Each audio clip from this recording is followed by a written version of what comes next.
Auspician a Pedro García en Punto de Partida.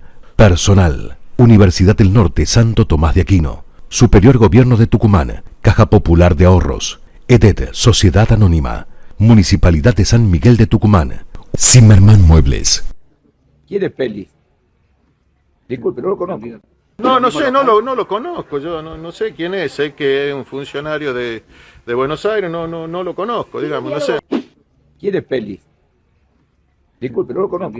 No sé, no lo conozco, yo no sé quién es, sé que es un funcionario de Buenos Aires, no lo conozco, digamos, no sé. ¿Qué tal? ¿Cómo le va? Buenas tardes, buenas noches. Bienvenidos a Punto de Partida.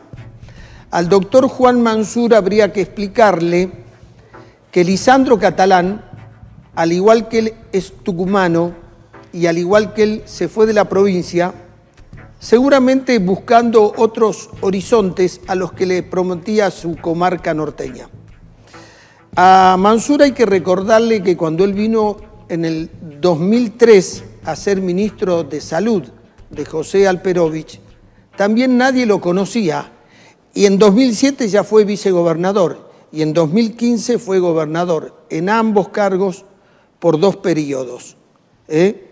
Venía Mansur de estar fuera de la provincia y de ser secretario de Salud de La Matanza y luego viceministro de Salud de la provincia de San Luis. O sea, habría que decirle al doctor Mansur que en realidad ser desconocido en política es un activo, porque cuando a él no se lo conocía, se lo votó, y ahora que se lo conoce muy bien, seguramente hay mucha menos gente que lo votaría. Habría que decirle además al doctor Mansur, que dice que no lo conoce a Catalán, que a Federico Peli tampoco se lo conocía en 2025 y cuando se presentó a la primera elección sacó el 35% de los votos, sacó 363.000 votos. Datos como para que los tenga en cuenta el doctor Mansur y haga un análisis completo de lo que es el escenario político local. Bueno, otro tema. Finalmente, la intendenta de la capital, Roxana Chala, develó el secreto o la incógnita y dijo que va a buscar la reelección como intendenta de la capital. Entendió que no se puede dejar una obra inconclusa. Nadie se puede ir después de la primera gestión teniendo posibilidades de reelegir. Bueno, en realidad la decisión se tomó de alguna manera consensuada porque en la casa del intendente hubo una cena donde estuvo el gobernador Osvaldo Jaldo, el vicegobernador Miguel Acevedo y el presidente subrogante de la legislatura, Sergio Mansilla, con sus respectivas esposas, y ahí se terminó de definir el tema. No por eso Jaldo se mostró exultante cuando Roxana Chala lo hizo público a eso que ya lo sabían después de una reunión privada. Porque además seguramente en esa reunión se dieron cuenta que la intendenta Roxana Chala tiene más futuro que pasado y que en algún momento el peronismo dependió de un José Alperovich para ganar las elecciones. Y tal vez analizaron que mirando el post-jaldismo sea Roxana Chala de la cual dependa el peronismo para ganar las elecciones. Bueno, antes de ir a otro tema, la decisión de Roxana Chala tiene un impacto en todo el sistema político. Al peronismo le ordena de alguna manera la campaña, porque se va a basar la campaña en el trípode Jaldo, Acevedo y Chala. Y además ya están en plena campaña. Arrancaron antes. ¿Qué le pasa a la oposición? Bueno, la oposición siguen las acusaciones cruzadas entre la Libertad Avanza y el camperismo. Además, la Libertad Avanza ya anunció que tiene un acuerdo con el PRO con Creo y con Nueva Fuerza de Claudio Viña, y los otros partidos como la Unión Cívica Radical y Fuerza Republicana están viendo cómo se paran en esta foto. De todas maneras, no tienen apuro porque recién en marzo del año que viene se tienen que presentar los frentes políticos. Pero el peronismo ya arrancó. Debo rectificar un dato que di en el programa anterior, este es otro tema. Yo les había dicho que Lázaro Báez era dueño o es dueño de 450.000 hectáreas en la Patagonia y que si uno las comparaba con la cantidad de hectáreas que tenía la industria azucarera de Tucumán, hablé de 550.000 hectáreas. No, en realidad la industria azucarera, me corrigieron el dato, solo tiene 302.000 hectáreas. ¿Esto qué significa? Que cambia la conclusión. Termina teniendo Baez, personalmente, más hectáreas que la cantidad de hectáreas que todo el sistema azucarero ocupa en Tucumán. Más de 100.000 hectáreas que todo el sector azucarero. Hablando del azúcar, recuerden que es uno de los productos donde está basada la economía regional de la provincia. Vamos a otro tema. Se realizó una reunión de la Cumbre del Norte Grande en Misiones.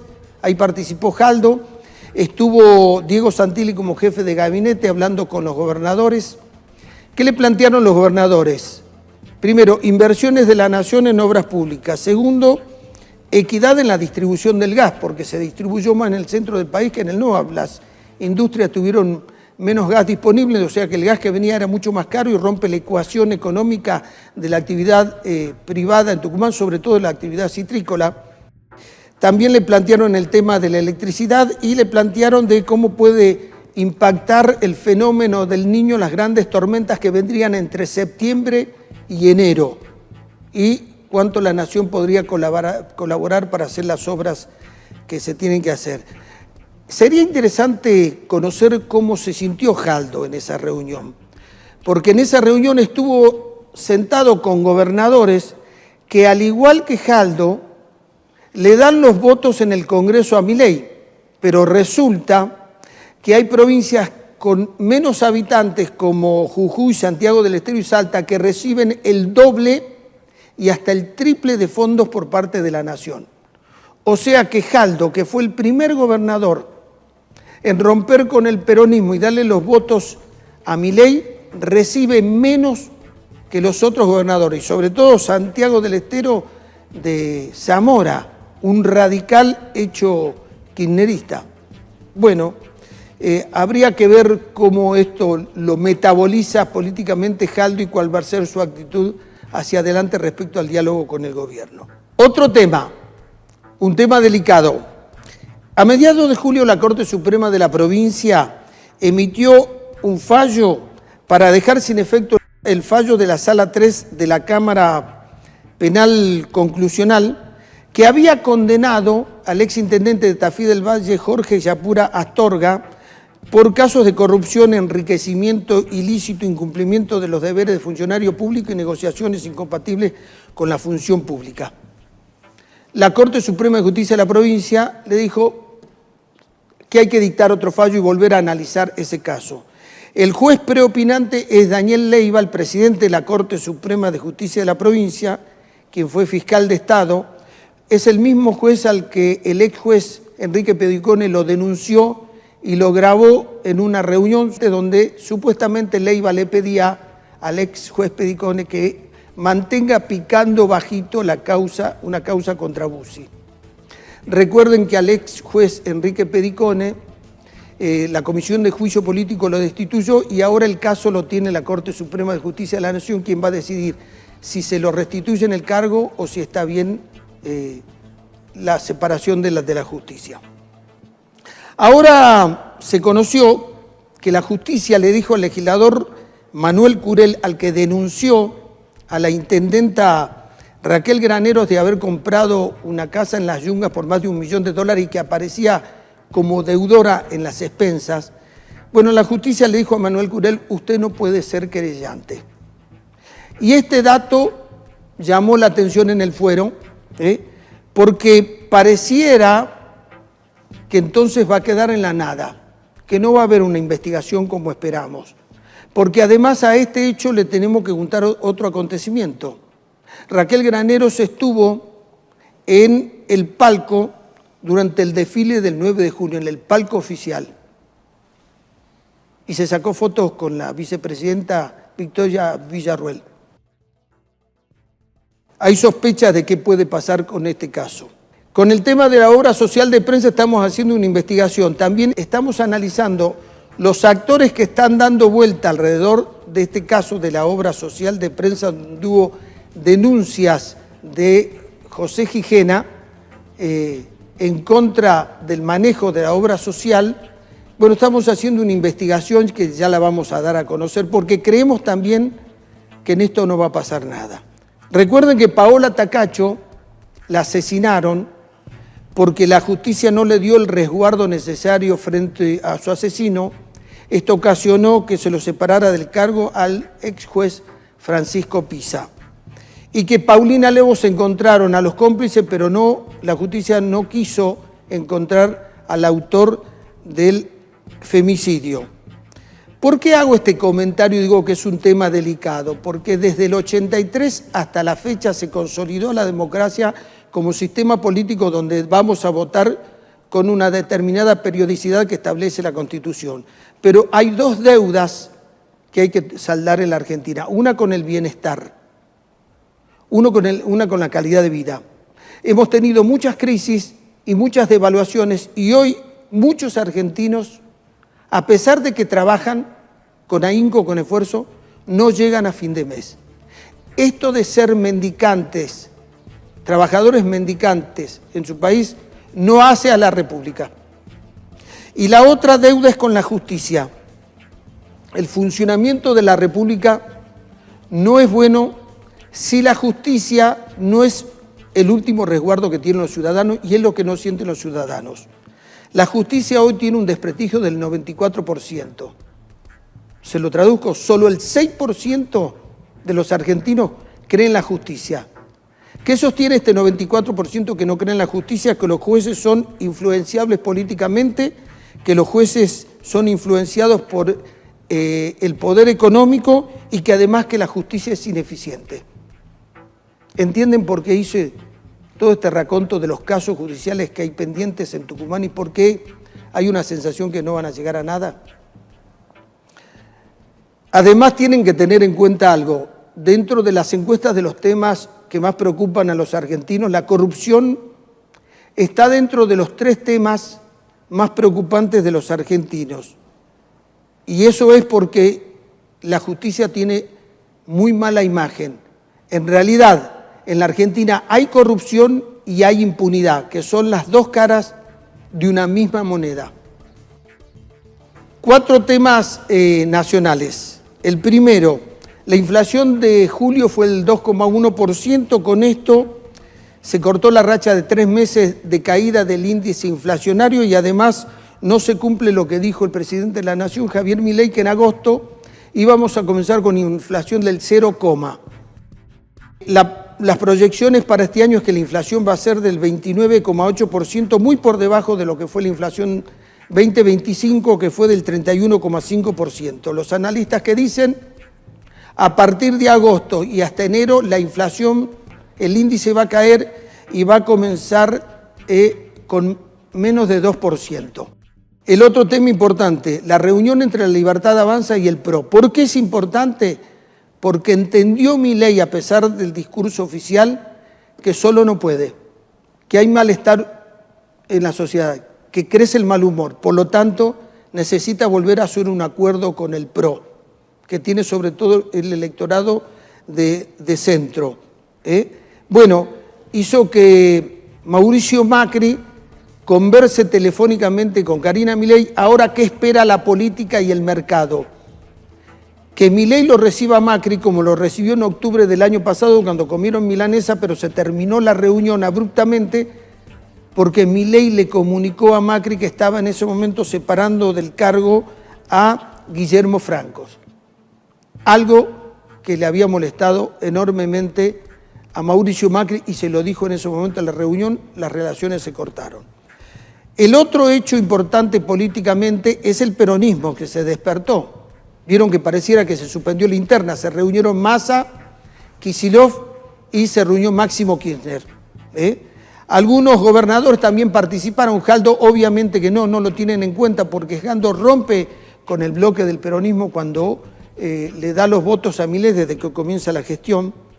Bueno, el peronismo, ¿por qué se despertó? Porque entendieron que el golpe que le dieron al gobierno nacional en el Senado sobre el tema de la ley de tierras, o sea, venta de tierras en la Patagonia a los extranjeros, que ahí hubo un signo, hubo gobernadores que no apoyaron al gobierno nacional y que venían apoyando. Entonces el peronismo dijeron, ojo, para nosotros, para los peronistas, es que comienza una nueva historia política en la Argentina. Los gobernadores comienzan a quitarle el apoyo a Milei. Hay unos analistas que dicen que no, fue un hecho puntual, que no va a haber un cambio. Lo que sí tenemos que decir, tanto la Libertad Avanza como el PRO se reunieron y el peronismo se reunió. Son los dos hechos importantes. Y el cuarto hecho tiene que ver con esto. Vamos a ver el video, por favor.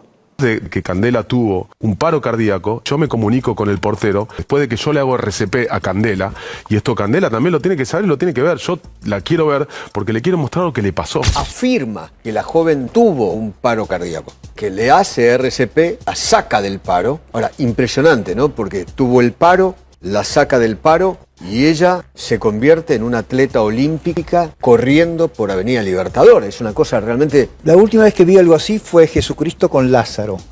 De ahí para acá nunca ocurrió algo semejante a lo que cuenta este personaje. El abogado desapareció y las denuncias penales se borraron mágicamente. Periodistas como Pablo Dugan y Ángel de Brito revelaron la cifra del arreglo. $60.000, un auto para el padre de ella y un viaje VIP a Punta Cana. Un acuerdo pacífico entre las partes, o pusieron la billetera para tapar un escándalo político. Acá hubo una tensión, un arreglo. $60.000. Ah, mirá qué bien. $60.000. Ah, eso vendría bien. Un auto 0 kilómetro Además para el papá, además, hizo robar más, esto es lo último, 5 pasajes a Punta Cana. Bueno, Facundo Moyano hizo un raíz por todos los medios de comunicación explicándole a la gente que él era Caperucita Roja y que su familia era la familia Ingalls. Que todo lo que se creyó del acontecimiento que vivió él con su novia no fue lo que fue, pero bueno, ¿por qué queríamos traer este tema? Porque es una costumbre de un hombre público, él es sindicalista, es hijo de Hugo Moyano, alguien que tiene una actuación pública de muchas décadas, y vuelven a demostrar una característica que tienen algunos dirigentes en la Argentina, que es tomarlo al país como si fuera un grupo de adolescentes sin educación, gente estúpida a la cual se le puede dar cualquier mensaje y la gente lo va a aceptar, como hizo Facundo Moyano con este caso en el que se fue involucrado. Bueno, este fue el editorial. Es una sorpresa que viene en el programa, siempre se los adelanto. Hoy vamos a cambiar. Les propongo una pausa y después de escuchar a los invitados de este programa.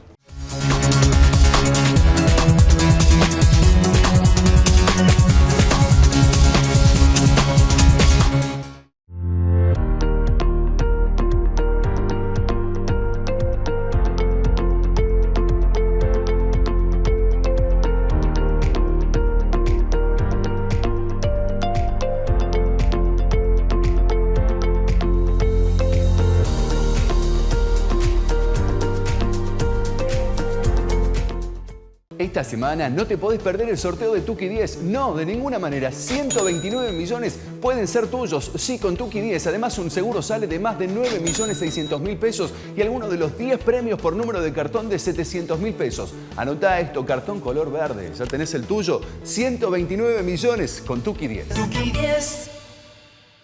NOALED, la iluminación que transforma tus espacios. Eficiencia, potencia y calidad pensadas para tu hogar y tus proyectos. NOALED, expertos en luz y diseño.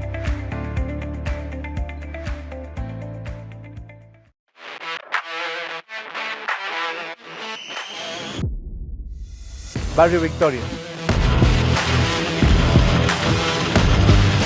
Villa Alem. Barrio El Bosque. Barrio Presión Kennedy.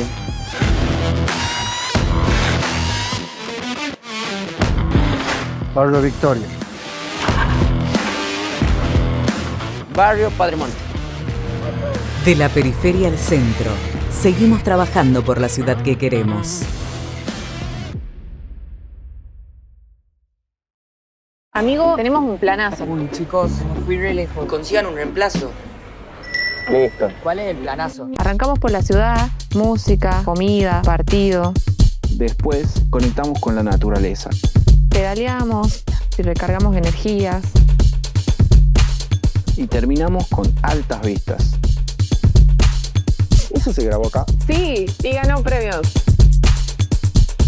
Y cerramos acá. Ah, chicos, qué gana de estar en Tafi 10. A dejar inaugurado oficialmente un tomógrafo de última tecnología para este importante hospital. Hemos venido haciendo periódicamente entrega de equipamientos y tecnología para que podamos atender a la gente. Como gobernador de la provincia, pero como tucumano fundamentalmente, me siento orgulloso de la salud pública de la provincia de Tucumán. Gobierno de Tucumán. Con tu factura de energía, todos los meses podés participar por 24 premios increíbles. 12 televisores de 55 pulgadas y 12 camisetas originales de la selección argentina. Ingresá a www.edetsa.com. Completá el formulario y entérate cómo participar. Gana tiempo, gana premios. EDET, comprometidos con nuestra provincia.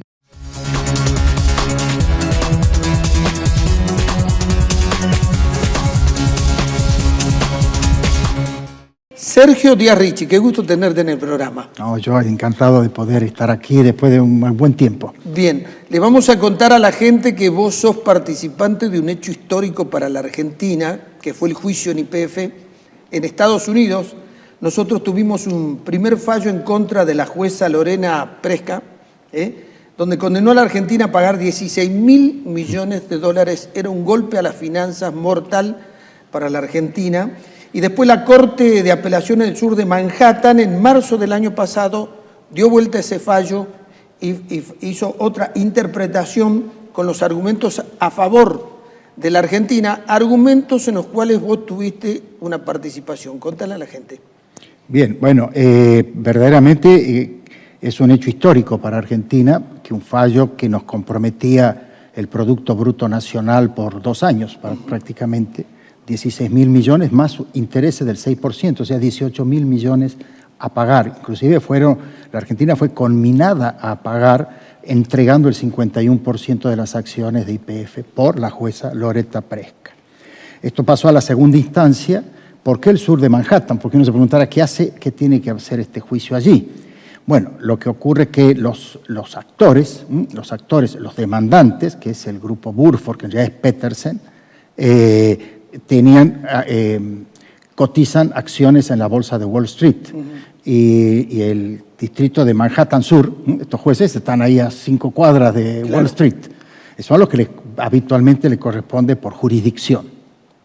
Son jueces habituados a estos tipos de litigios de sociedades, intereses, bonos. De hecho, es el juzgado donde se debatieron todos los títulos argentinos, el juzgado también de aerolíneas argentinas. ¿Por qué? Porque, bueno, al cotizar en Wall Street acciones, los conflictos se dirimen en esos juzgados. Este es un juicio importante para Argentina, porque de algún modo no solamente era lo que hay que pagar, sino estaba atado el futuro y el desarrollo energético de Argentina. El juicio se entabla entre un grupo que se llama Petersen, que es un grupo argentino. Petersen es el grupo de la familia Eskenazi. La familia Eskenazi es una empresa importante en Argentina que tiene muchísimos rubros, desde bancarios. Por ejemplo, tiene el Banco de Santa Cruz, el Banco de Santa Fe y algunos otros bancos provinciales.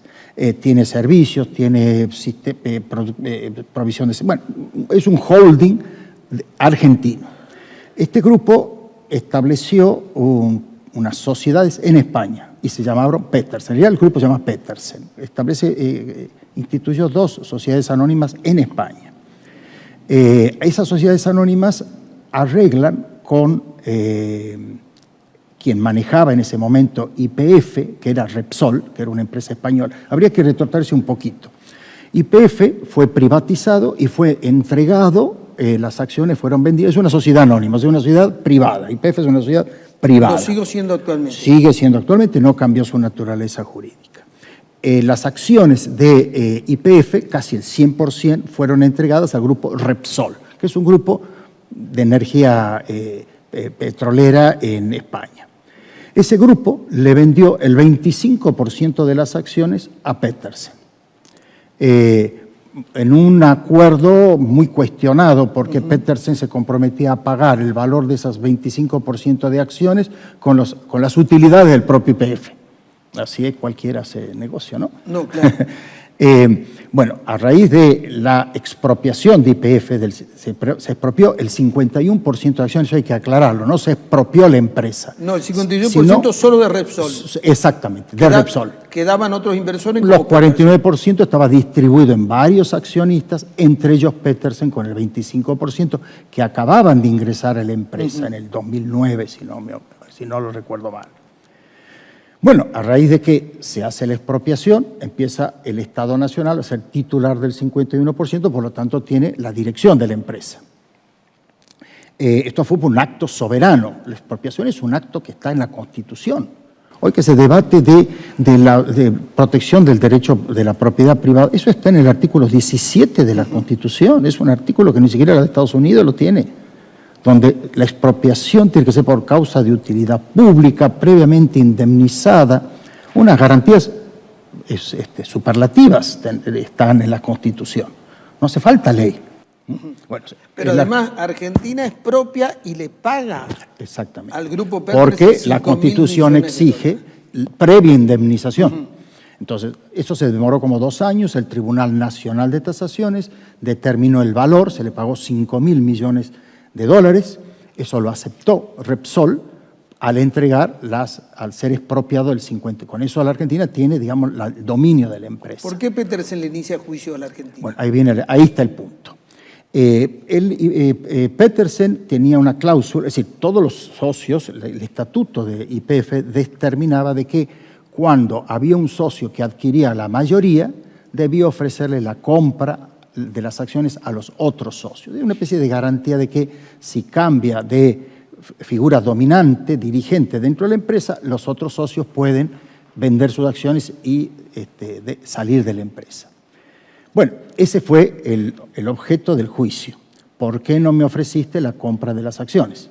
En base a una cláusula del estatuto. Un estatuto de una sociedad anónima no está por encima de la ley, no está por encima de la Constitución, no está por encima de la soberanía de un país que decide expropiar. Ese fue el argumento argentino. Pero no fue Petersen el que inicia el juicio. En realidad, Petersen, a raíz de que no puede pagar el crédito que le había dado un grupo de bancos, entre ellos el propio Repsol, para comprar ese 25% de acciones, entra en quiebra, en convocatoria de acreedores. No sé si quiebra o convocatoria de acreedores en España. Bien. Esa quiebra de Petersen, que ya son 2 sociedades, Petersen, Eskenazi, o sea, argentinos. Se la compra un fondo. Se la vende por 15 millones de euros a Burford. Que es un fondo de inversión. Exacto. Más que inversión, es un fondo buitre, para que lo digamos con claridad.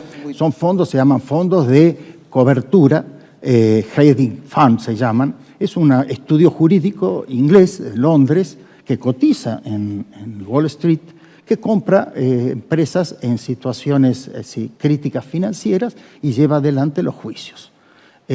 O sea que en el fondo el beneficiado de este juicio era Burford. En el convenio decía que Burford se quedaba con el 70% de las resultas de ese juicio, del juicio contra Argentina y contra YPF, porque se demanda al Estado argentino y a la empresa. Y Petersen con el 30. Y Petersen con el 30. Conclusión, de un juicio él compró por 15 millones de euros, digamos 18 millones de dólares, un juicio iba a ganar 16.000 millones de dólares el Burford. Para que la gente entienda lo que es un fondo buitre. Exacto. Por eso el nombre de buitre. Exactamente. Es el mismo fondo que intervino Burford también en aerolíneas, el mismo fondo que intervino en los bonos, en los bonos soberanos, o sea que es su métier. Sergio, la jueza de primera instancia, Loreta Presca, interpreta que tenían razón porque ellos decían que la cláusula del estatuto de YPF era el que tenía que prevalecer en el juicio. En cambio, la Cámara de Apelaciones dijo no, la legislación argentina está por encima de cualquier estatuto. Sí, verdaderamente a todos nos llamó la atención. Es decir, cuando se inicia la apelación ante la Cámara del Circuito de Nueva York, también de Manhattan Sur, el circuito abarca varios juzgados. La procuración ¿quién es la Procuración del Tesoro?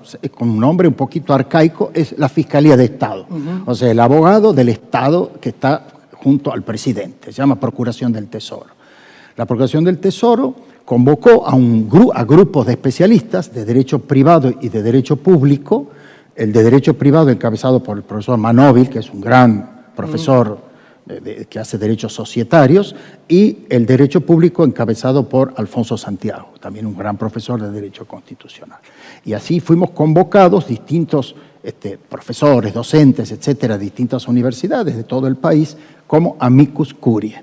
Bien, ¿Qué significa? amigos del tribunal. Exactamente. Aportábamos nuestro punto de vista respecto de este juicio, digamos, liderado en derecho público por Alfonso Santiago y en derecho privado por Manóvil e Urgell. ¿Cuál fue tu fundamentación para A mí me tocó la aportar parte, a la... claro, a mí me tocó la parte de derecho público, porque yo hago derecho constitucional. Nosotros insistimos mucho en una cláusula que tiene la Ley Nacional de Expropiaciones, que dice que todos los que tengan que reclamar en una expropiación tienen que reclamar sobre la indemnización. Dicho en términos corrientes, el señor Petersen debió haber ido al Tribunal de Tasaciones cuando se hizo el acuerdo con Repsol a reclamar su parte, lo que ellos interpreten que corresponde. Eso es lo que va a decir la Corte, la Cámara. La Cámara va a decir, oiga, señor Petersen, usted debió haber ido a la indemnización de 5.000 millones que cobró Repsol y ahí hacer su reclamo. Claro. ¿Cuál es el fundamento? Primero, la norma del derecho del artículo, creo que 28, de la Ley Nacional de Expropiaciones. Es interesante que el acuerdo con Repsol fue aprobado por ley del Congreso. O sea, no solamente fue un acuerdo, como puede hacer cualquier ente particular, sino fue aprobado por ley del Congreso. 5.000 millones que le pagó la Argentina a Repsol. Le pagó muy bien, porque pensemos que todavía Vaca Muerta no existía. Claro. O sea, en ese momento no eran las expectativas, no era. Un dato interesante. Quien le cuenta a la Argentina Vaca Muerta fue Obama. En una reunión que tiene Obama, no sé si el Consejo de las Américas, le comentan a la presidenta Cristina Kirchner que los satélites habían determinado que Argentina tenía uno de los yacimientos de petróleo esquistado, petróleo, digamos, en piedra, más importante del mundo. Sí. En el año 2002, 2004. Ahí comienza. Fíjense que uno que por ahí lo pone Estados Unidos como el malo de la película, sí. En este caso fue el presidente de Estados Unidos, Obama, que le comenta al presidente argentino y ahí comienza. Eso son la información que, bueno, habría que verificarla, pero es interesante. No, es interesante, pero como vos decís, hoy Vaca Muerta tiene una proyección extraordinaria porque se calcula que las exportaciones de petróleo de la Argentina en el 2035 van a ser similares a las que hace el campo. ¿Sí? Y acaba de pedir YPF la autorización para que le aprueben un RIGI de 51.000 millones de pesos, algo histórico, claro. Una inversión. O sea, estamos hablando de este juicio histórico. Sí, sí, porque esto fue, aquí comenzó...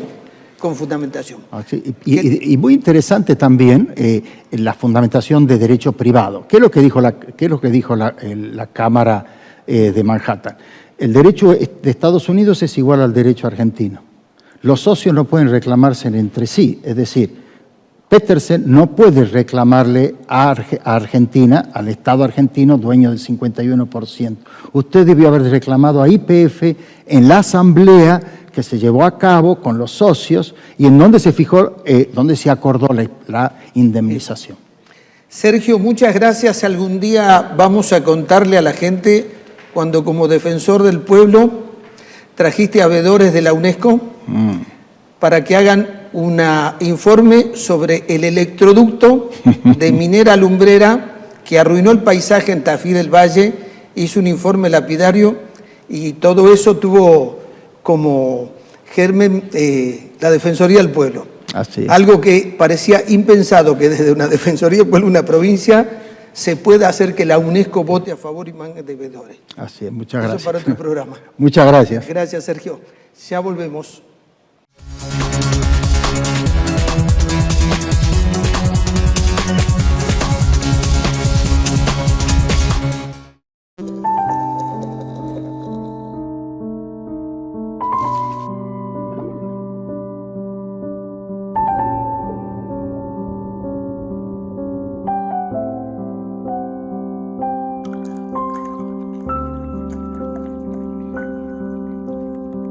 La tarjeta de la caja se renovó. Ahora tiene alcance internacional, pero con la esencia tucumana de siempre. Podés conseguirla en todas las sucursales de la Caja Popular de Ahorros con mínimos requisitos. Aprovecha tenerla con una de las tasas más bajas del mercado. Fácil de conseguir, indispensable de tener. Solo para vos, el mundo a tu alcance. Estamos en la JC entregando elementos deportivos a las escuelitas que tenemos en Tafí Viejo y también a los clubes deportivos. Hablamos de salud, hablamos de educación, hablamos de deporte, es decir, todas las áreas están comprometidas con la niñez y con la adolescencia de Tafí Viejo. Casi 3.000 chicos se encuentran en los clubes, en las canchas y no en las calles. Todo empieza con una voz que tiene algo para cambiar.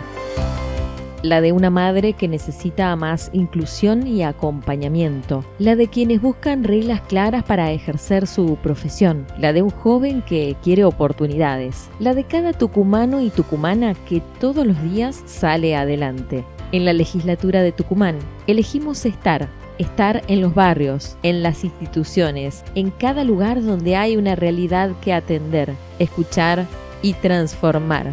Porque cuando la legislatura está cerca, las voces se convierten en proyectos, los proyectos en leyes y las leyes en derechos. Legislatura de Tucumán. Presidencia Miguel Acevedo. En Yerbabuena prevenimos el dengue y la chikungunya. Cuidarte es fácil. Usa repelente, elimina el agua acumulada, tapa, lava y gira recipientes. Tira objetos en desuso. Si tenés fiebre alta, dolor muscular y de cabeza o erupciones en la piel, consulta a un médico. La prevención comienza en casa. Pequeñas acciones hacen la diferencia. Entre todos podemos cuidarnos. Yerbabuena, el jardín de Tucumán. Banda del Río Salí crece y avanza. Con Jadever Tucumán tenés soluciones para tu hogar, calidad para tu jardín, rendimiento para tu taller, calidad garantizada y respaldo oficial. Jadever Point, de Grupo No Aled. Tu próximo gran proyecto comienza con nosotros.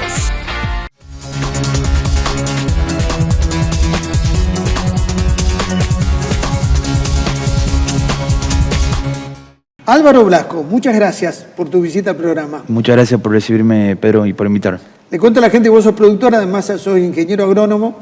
Viste que Tucumán tiene un gran potencial productivo, tenemos una gran diversidad, somos muy competitivos, pero hay una visión media borrosa de esta potencia de Tucumán.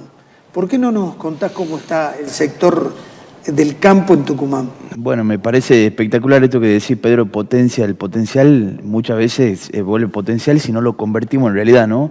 Y creo que para eso siempre nos falta un poco, necesitamos planificar, ¿no? Ahora, yo creo que para pensar en potencial y en qué convertimos y cómo logramos ese potencial, podemos arrancar con un diagnóstico de entender cómo está hoy la provincia y la economía, sobre todo basada en la producción. Nosotros hoy tenemos, decía recién, 300.000 hectáreas de caña aproximadamente, que concentran casi la mitad de la superficie tucumana cultivable. Ese es un dato que nos tiene que llamar la atención. Ahora, si bien Tucumán es muy importante en producción de caña, que produce cerca del 60% del azúcar, digamos, a nivel nacional, y el 65% del bioetanol de caña, no representa tanto en términos de exportaciones. Y sabemos que para desarrollarnos, para crecer, digamos, en nuestra economía necesitamos generar dólares, ¿no?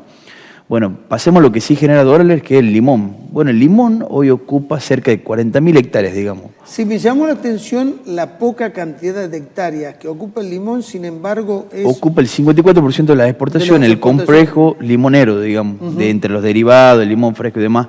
Entonces, cuando vos decís, che, un sexto de la superficie de que se ocupa para caña, se ocupa para limón y genera la mitad de las exportaciones, algo nos tiene que llamar la atención.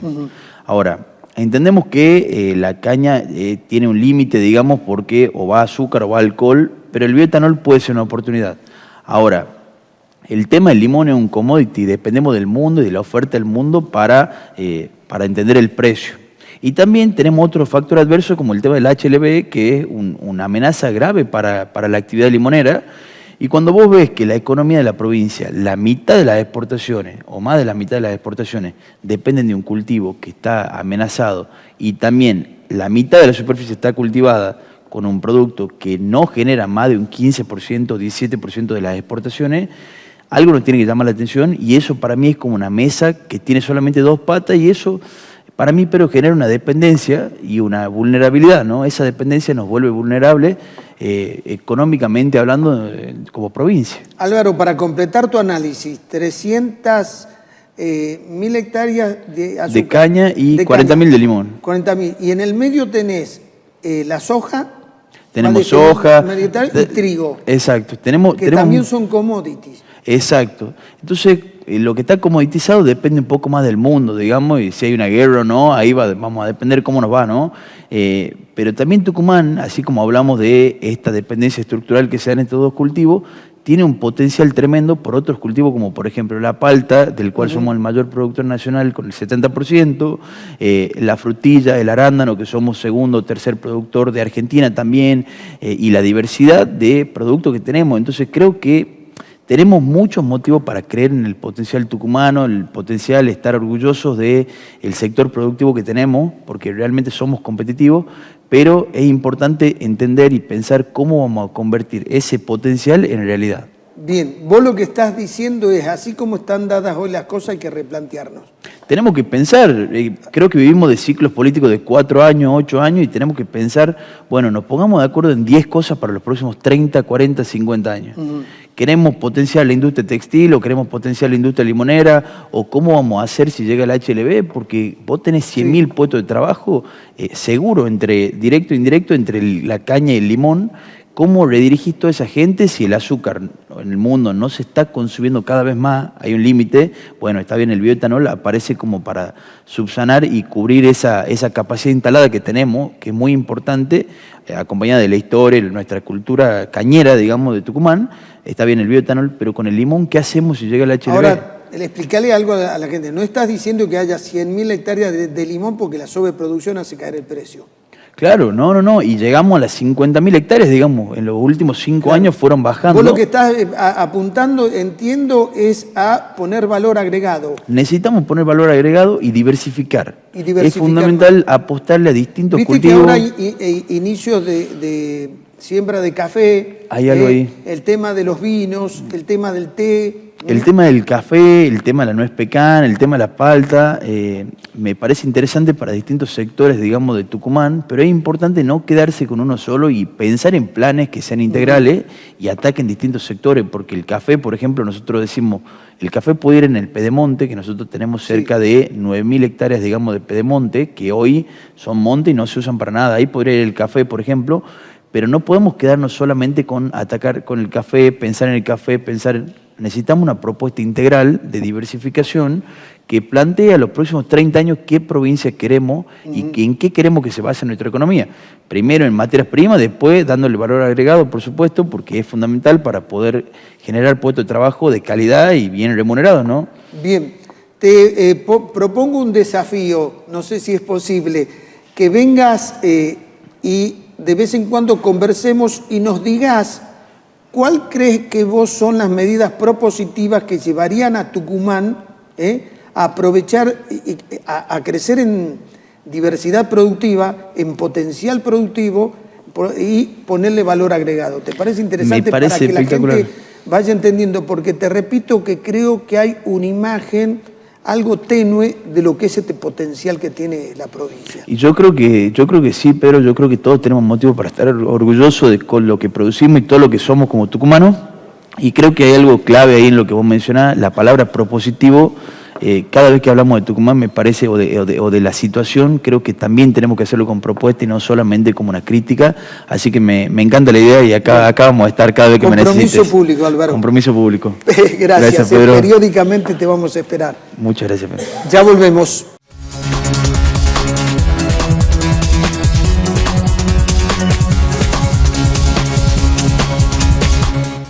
NOA-LED, la iluminación que transforma tus espacios. Eficiencia, potencia y calidad pensadas para tu hogar y tus proyectos. NOA-LED, expertos en luz y diseño.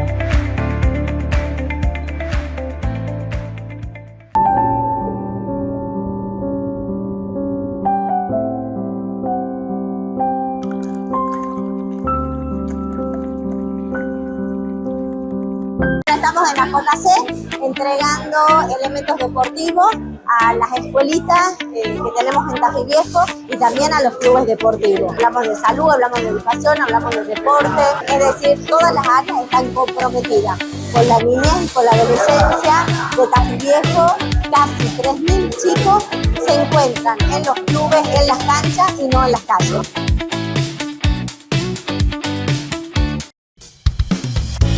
Se deja inaugurado oficialmente una remodelación y una ampliación del juzgado, donde no tiene que ver solamente con mejorarlo desde el punto de vista edilicio, sino que esto significa una ampliación para poder prestar una mayor cantidad de servicios. Acá se pueden resolver problemas a nivel local sin necesidad de trasladarse a algún centro judicial, ya sea Concepción, Montero o San Miguel de Tucumán. Gobierno de Tucumán. Estamos en la JC entregando elementos deportivos a las escuelitas que tenemos en Tafí Viejo y también a los clubes deportivos. Hablamos de salud, hablamos de educación, hablamos de deporte, es decir, todas las áreas están comprometidas con la niñez y con la adolescencia de Tafí Viejo. Casi 3.000 chicos se encuentran en los clubes, en las canchas y no en las calles. Yerbabuena, el jardín de Tucumán. Jadever Point, de Grupo No Aled. Tu próximo gran proyecto comienza con nosotros. Con tu factura de energía, todos los meses podés participar por 24 premios increíbles. 12 televisores de 55 pulgadas y 12 camisetas originales de la selección argentina. Ingresá a www.edetsa.com. Completá el formulario y entérate cómo participar. Daná tiempo, daná premios. EDET, comprometidos con nuestra provincia.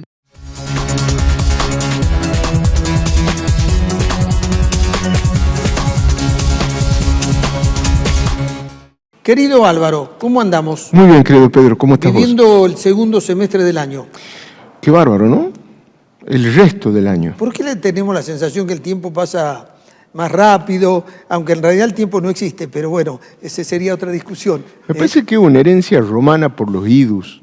Los romanos dividían el mes en dos y vos subías hasta el idus y después bajabas. Y después bajaba. Entonces me parece que herencia de ello, una vez que llegamos a la mitad de algo, nos parece que la mitad restante es bajada, digamos. Es bajada. Sí, viste que decís es más corta, se ve como que el tiempo pasa más rápido. Sí. Álvaro, a la mitad del 1900 se sancionó la ley 13.010, que es la ley del voto femenino, aunque la primera votación fue en 1951. Una larga lucha de las mujeres para incorporarse a la vida política, siendo el 50% de la población del país. Exactamente, Pedro. En 1946, el 24 de febrero del 46, gana, te diría sorpresivamente, las elecciones Juan Domingo Perón. Se esperaba que ganaran básicamente sus adversarios, radicales, socialistas, que venían en líneas generales antes de las interrupciones democráticas dominando la escena política. Demora casi una semana el conteo de los votos, se confirma que gana Perón. Asume Perón y el 1 de mayo del 46 ingresa el proyecto que, como muy bien decís vos, se va a convertir en ley 13.010 un año después. Y el 1 de mayo del 46 entra este proyecto, que es un proyecto de igualdad de los derechos políticos de hombres y mujeres, ¿no? El Senado de la Nación le va a dar media sanción el 21 de agosto de 1846. O sea que en esta semana que está comenzando hoy, básicamente estamos a 80 años, nada más ni nada menos, de empezar a llevar al derecho público positivo nacional esta igualdad. Hago esta aclaración porque en rigor de verdad esta igualdad ya está consagrada en la Constitución Nacional de Juan Bautista Alberdi 100 años antes, la de 1853. Más aún, un año antes escribe las bases Juan Bautista Alberdi. Realmente es enorme la figura de nuestro conciudadano, pero vos sabés que, claro, porque el artículo 16 de la Constitución dice: todos los ciudadanos son iguales ante la ley, sin distingos. Sin embargo, está faltando, ¿no? Sustancialmente ¿cómo decirlo? La reglamentación, si vos querés, de eso. Bueno, va a demorar 100 años. Sí. Esa reglamentación. Fue una pequeña distracción de 100 años. Vos sabés que... Para materializarlo a este principio, que ya lo hablaste en este programa, sobre eso se asienta nuestro sistema democrático. Igualdad frente a la ley. Y vos sabés que, bueno, el 21 de agosto del 46 a la media sanción, y al año siguiente, en el 47, en diputados, se produce la sanción definitiva y esto se convierte en ley 13.010. Me fui a buscarla a la ley y vos sabés que a partir de la ley 13.010 es obligatoria la libreta cívica para mujeres. Mira vos. Porque como votaban los hombres, la identificación de los hombres en la mesa de votación para que se correspondiera que vos era el que estaba en el padrón, se hacía con libreta de enrolamiento. Bueno, lo que hace la ley 13.010, que es una ley, la verdad, bastante breve, ¿no? Lo que dice, bueno, a ver, señores, se exime a las mujeres del enrolamiento militar obligatorio, ¿sí? Pero deben tener libreta cívica para poder ser identificadas, ¿no?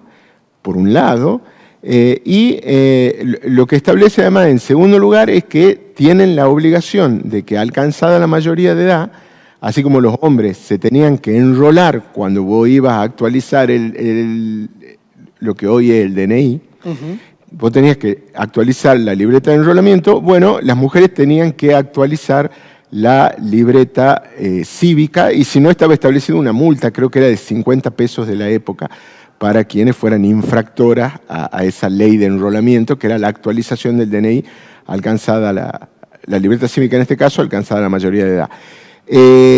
Ahí empieza a transitarse ya de manera instrumentada esa igualdad.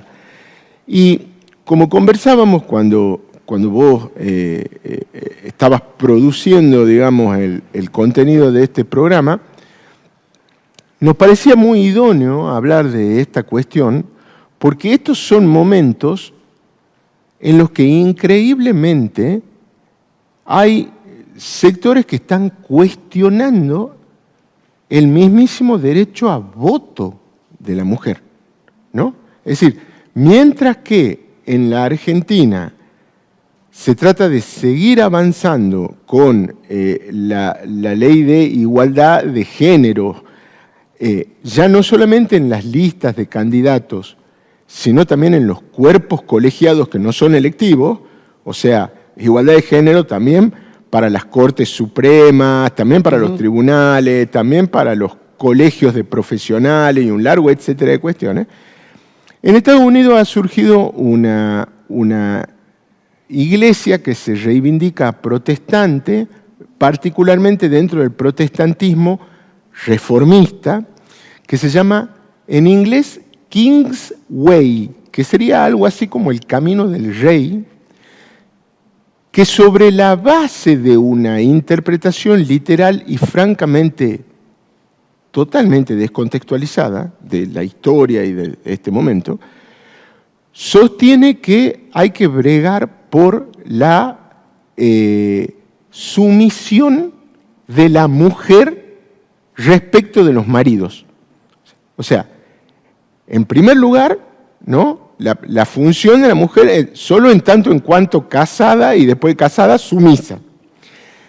Ellos sostienen que la enmienda de la Constitución de los Estados Unidos que le permite a las mujeres votar en Estados Unidos también debió constitucionalizarse, digamos, ese derecho en los Estados Unidos. Dicen que esa enmienda es el principio de la decadencia de la sociedad estadounidense y que habría que retirar la idea de un ciudadano, un voto, tan cara a la democracia, para reemplazarla por un hogar, un voto, y en esos hogares quien debería expresar la voluntad de todo ese hogar es el hombre, ¿no? Lo cual es no solamente absurdo, retrógrado, prácticamente idiota, te diría, y hasta idiota en los términos del antiguo Código Civil argentino, sino que además presenta enormes lagunas como ¿qué hacemos con las mujeres que no están casadas? Claro.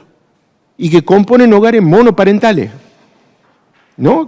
¿Qué hacemos básicamente con ellas? Calculo que también querrán luego abolir el divorcio y más temprano que tarde pedían que vuelva a la esclavitud. La verdad me parece una barbaridad, digamos. En realidad, Álvaro, el objetivo de esta columna, para que la gente lo entienda, es, viste que en los procesos de civilización se puede retroceder. Ojo con aquellos que tienen ideas, porque hay ideas que nos quieren hacer retroceder. Así ¿bien? es. Eso por un lado. Y por el otro, es para que los jóvenes sobre todo entiendan que hubo una época en la Argentina donde la mujer no solo no tenía derecho a votar, no tenía derecho a ser propietaria, y que no tenía derecho a la educación, y que cuando quería emprender cualquier cosa tenía que tener la aprobación del marido. O sea, esa sociedad existió en algún momento. Tal cual. Y vos sabés que, Pedro, es tan vanguardista la Argentina en su constitución primero y en esta ley 13.010 después, que vos sabés que la ley 13.010 incluso dice, las mujeres extranjeras en suelo argentino tendrán los mismos derechos y la misma igualdad política que los varones extranjeros en suelo argentino. O sea, dice, a mí no me van a venir a alegar personalidad de la ley, no me van a venir a decir, no, resulta que yo en mi país las esposas son sumisas, entonces bueno, ahora hemos venido a la Argentina y en la Argentina va a haber sumisión. No. Igualdad. Claro. Para las argentinas respecto de los varones argentinos y para las extranjeras que estén en suelo patrio respecto a los varones extranjeros que estén aquí en este país. Bueno, respeta el espíritu del preámbulo. Absolutamente. Y de nuevo, la historia de los derechos, como muy bien decís vos, es hacia adelante. La igualdad entre hombres y mujeres ya no es solo un derecho humano, es un derecho de civilización. Bien. Me gustaría terminar con esto. En realidad, cuando se le otorga el derecho a votar a las mujeres, no fue una acción en favor de las mujeres, fue una acción en favor de la democracia. Sí, señor. Porque no podemos decir que vivimos en una democracia si no se respeta el principio de igualdad frente a la ley de todos. Sí, señor. Álvaro, muchas gracias. Muchas gracias a vos, Pedro. Nos vemos el próximo domingo. Auspiciaron a Pedro García en Punto de Partida. Personal. Universidad del Norte Santo Tomás de Aquino. Superior Gobierno de Tucumán. Caja Popular de Ahorros. EDET Sociedad Anónima. Municipalidad de San Miguel de Tucumán. Zimmerman Muebles.